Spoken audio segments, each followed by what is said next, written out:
বিশ্বের সবচেয়ে বড় জাহাজে জীবন কেমন কাটে? সমুদ্রের মাঝখানে মাসের পর মাস ভেসে থাকা এই বিশাল জাহাজগুলির ভেতরে ঠিক কী ঘটে? বাইরে থেকে দেখলে এগুলিকে যেন ভাসমান শহর মনে হয়, কিন্তু এই শহরগুলিকে সচল রাখতে প্রতিদিন কত মানুষ কাজ করেন, কিভাবে হাজার হাজার যাত্রী বা লক্ষ লক্ষ পণ্য এক দেশ থেকে অন্য দেশে পৌঁছে যায়, আর সমুদ্রের মাঝে তাদের জীবনই বা কেমন, সেই গল্প খুব কম মানুষই জেনে থাকে।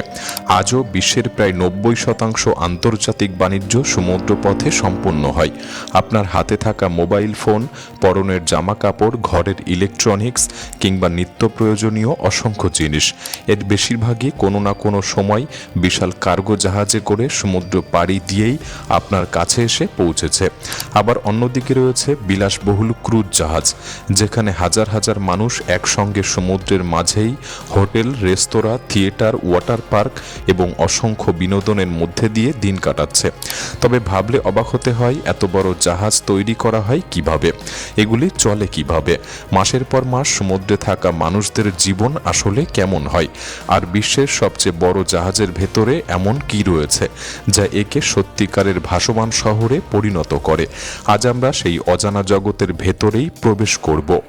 আমাদের ঘরোয়া প্রায় সব জিনিসই, যেমন মোবাইল ফোন, জামাকাপড়, ইলেকট্রনিক্স বা নিত্য প্রয়োজনীয় অসংখ্য পণ্য এক দেশ থেকে আরেক দেশে পৌঁছায় এই বিশাল কন্টেনার জাহাজের মাধ্যমে। কিন্তু কখনো ভেবে দেখেছেন এই জাহাজগুলিতে কাজ করা মানুষগুলি কিভাবে একটানা কয়েক মাস সমুদ্রের মাঝখানে জীবন কাটান?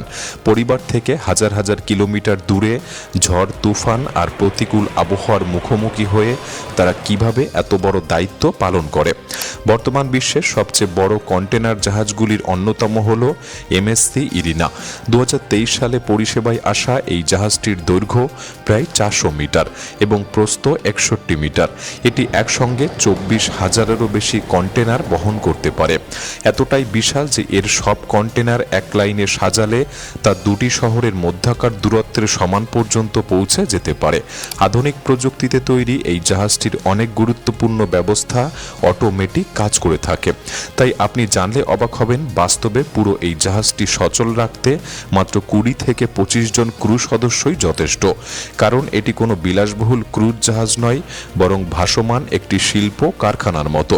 এর পুরো দলের নেতৃত্বে থাকেন ক্যাপ্টেন, জাহাজে তিনি সর্বোচ্চ দায়িত্বপ্রাপ্ত ব্যক্তি। তারপরে চিফ ইঞ্জিনিয়ার, যিনি ইঞ্জিন, জেনারেটর এবং অন্যান্য যন্ত্রপাতির সম্পূর্ণ দেখভাল করে। জাহাজের ইঞ্জিন রুমে তাপমাত্রা অনেক সময় 50 ডিগ্রি সেলসিয়াসেরও বেশি হয়ে যায়। প্রচণ্ড শব্দ, গরম এবং অবিরাম চাপের মধ্যেই সেখানে ঘন্টার পর ঘন্টা কাজ করতে হয়। অন্যদিকে ব্রিজে থাকা ডেক অফিসাররা রাডার, জিপিএস, ইলেকট্রনিক চার্ট এবং বিভিন্ন নেভিগেশন সিস্টেম ব্যবহার করে জাহাজের গতিপথ নির্ধারণ করে। তারা সারাক্ষণ আবহাওয়ার খবর পর্যবেক্ষণ করেন, যাতে ঝড় বা বিপজ্জনক পরিস্থিতি আগে থেকেই এড়িয়ে যাওয়া যায়। এছাড়া জাহাজে থাকেন ইলেকট্রিশিয়ান, ফিটার, ওয়েল্ডার, অয়েলার এবং রাঁধুনি। ঝড় হোক বা শান্ত সমুদ্র, সবাইকে নির্দিষ্ট সময়ে নিজের দায়িত্ব পালন করতেই হবে। তাদের জীবন মোটেও আরামদায়ক নয়। দিনের পর দিন, কখনো মাসের পর মাস পরিবার থেকে দূরে তারা শুধু সমুদ্র আর যন্ত্রপাতির সঙ্গেই সময় কাটান। অথচ এই মানুষগুলির নিরলস পরিশ্রমের কারণেই বিশ্বের সরবরাহ ব্যবস্থা বা সাপ্লাই চেইন সচল থাকে। এই বিশাল জাহাজে প্রতিদিনের কাজ শুরু হয় খুব ভোরে, সকাল 6টার দিকে। সূর্য ওঠার আগেই পুরো জাহাজ ব্যস্ত হয়ে পড়ে। ইঞ্জিনিয়ারিং দল নেমে যায় ইঞ্জিন রুমে। সেখানে ইঞ্জিনের চাপ, তেলের পরিমাপ, পাম্প কম্পন, এমনকি প্রতিটি গুরুত্বপূর্ণ যন্ত্রপাতি খুঁটিয়ে পরীক্ষা করা হয়। এদিকে ব্রিজে থাকা অফিসাররা আবহাওয়ার সর্বশেষ তথ্য বিশ্লেষণ করেন, রুট নির্ধারণ করেন এবং সবচেয়ে গুরুত্বপূর্ণ বিষয়, কন্টেনারগুলির ভারসাম্য ঠিক আছে কিনা তা পরীক্ষা করেন। কারণ একটি কন্টেনারও যদি ভুল জায়গায় রাখা হয়, তাহলে পুরো জাহাজের ভারসাম্য নষ্ট হয়ে যাবে এবং জাহাজটি একদিকে হেলে পড়বে। তাই ভারী কন্টেনার সবসময় নিচে এবং হালকা কন্টেনার উপরে রাখা হয়। পাশাপাশি জাহাজের দুই পাশেও সমানভাবে ওজন ভাগ করে দেওয়া হয়। পুরো বিষয়টি নির্ভর করে নিখুঁত হিসাব, পদার্থবিজ্ঞান এবং প্রকৌশলের উপরে। এই কন্টেনারগুলি কতটা গুরুত্বপূর্ণ তার বড় উদাহরণ 2021 সালের এভার গিভেন নামের একটি জাহাজ দুর্ঘটনা। ঘটনায়। জাহাজটি সুয়েজ খালে আটকে পড়ায় বিশ্বের অন্যতম ব্যস্ত সমুদ্রপথ কয়েক দিনের জন্য বন্ধ হয়ে গিয়েছিল। এর ফলে আন্তর্জাতিক বাণিজ্যে বিলিয়ন বিলিয়ন ডলারের ক্ষতি হয়। একটি ছোট্ট ভুলও যে কত বড় প্রভাব ফেলতে পারে এই ঘটনা তারই প্রমাণ। এখানে সপ্তাহ ছুটি বলে কিছু নেই, বছরের প্রতিদিনই কাজ করতে হয়। প্রতিদিন 10 থেকে 12 ঘন্টার দীর্ঘ শিফট, চারিদিকে শুধু ইঞ্জিনের গর্জন আর সমুদ্রের অসীম নীরবতা। অনেক সময় ইন্টারনেটের সুবিধাও সীমিত থাকে, তাই পরিবারের সঙ্গে নিয়মিত যোগাযোগ করাও সম্ভব হয় না। যদিও স্যাটেলাইট যোগাযোগের ব্যবস্থা থাকে, তবে সেটি সাধারণত জরুরি প্রয়োজনে ব্যবহার করা হয় বা সীমিত সময়ের জন্য খোলা হয়। দীর্ঘদিন প্রিয়জনদের থেকে দূরে থাকার কারণে অনেক নাবিক মানসিক চাপ, একাকিত্ব, এমনকি বিষণ্ণতার শিকার হয়ে থাকে। তবে চ্যালেঞ্জ এখানেই শেষ নয়।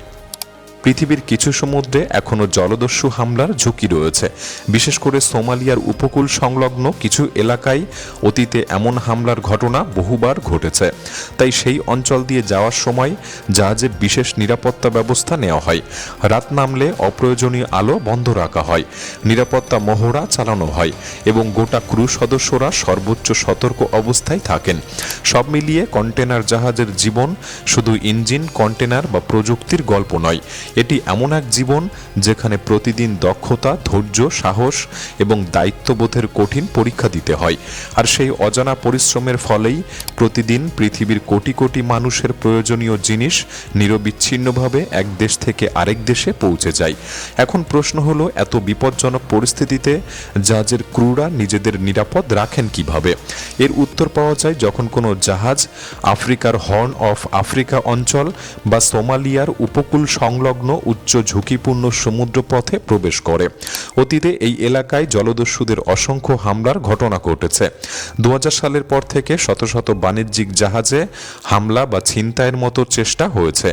যদিও আন্তর্জাতিক নৌবাহিনীর টহল এবং নিরাপত্তা ব্যবস্থার কারণে বর্তমানে এমন ঘটনা অনেক কম দেখা যায়, তবু এই অঞ্চলকে এখনও বিশ্বের অন্যতম ঝুঁকিপূর্ণ সমুদ্রপথ হিসেবে ধরা হয়।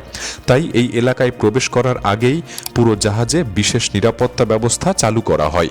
অতিরিক্ত নজরদারি শুরু হয়, ডেকে সারাক্ষণ পাহারা থাকে, নিরাপত্তা মহড়া চালানো হয় এবং সন্দেহজনক কোনো নৌকা কাছে এলে সঙ্গে সঙ্গে সতর্ক সংকেত দেওয়া হয়। অনেক বাণিজ্যিক জাহাজে নিরাপত্তার জন্য প্রশিক্ষিত সশস্ত্র নিরাপত্তা কর্মীও থাকেন।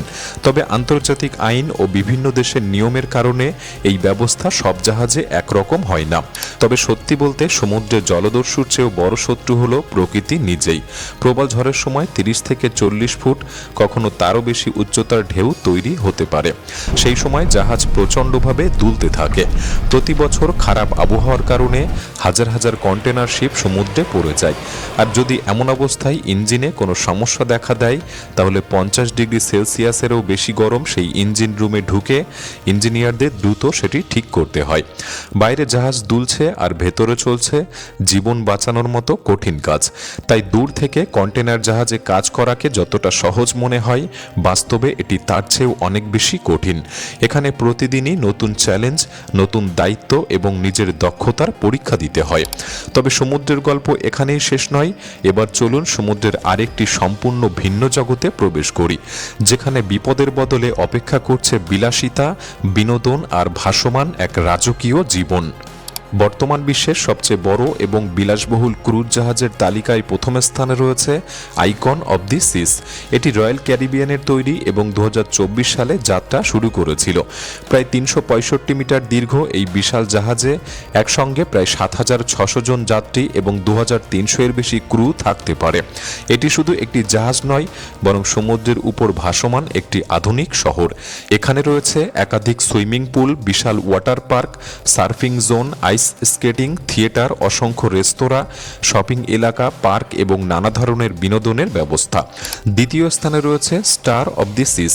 এটিও একই আইকন ক্লাসের আরেকটি অত্যাধুনিক ক্রুজ জাহাজ, যা 2025 সালে পরিষেবায় এসেছিল।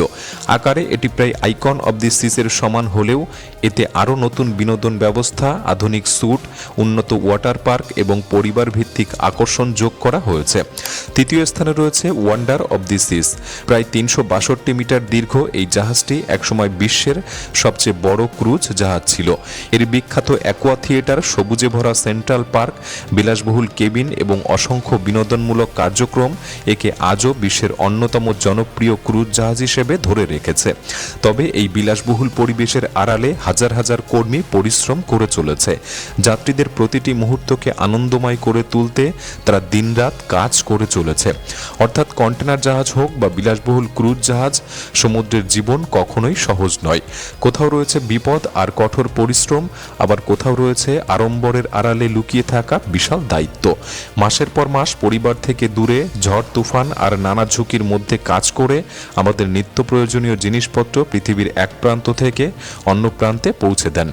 তাদের এই জীবন সম্পর্কে আপনার কি মতামত? তাদের পরিশ্রমকে আপনি কিভাবে দেখেন? আপনার মতামত আমাদের কমেন্ট বক্সে লিখে জানাতে পারেন। ভিডিওটি ভালো লাগলে একটি লাইক করতে পারেন, চ্যানেলটি সাবস্ক্রাইব করে রাখতে পারেন।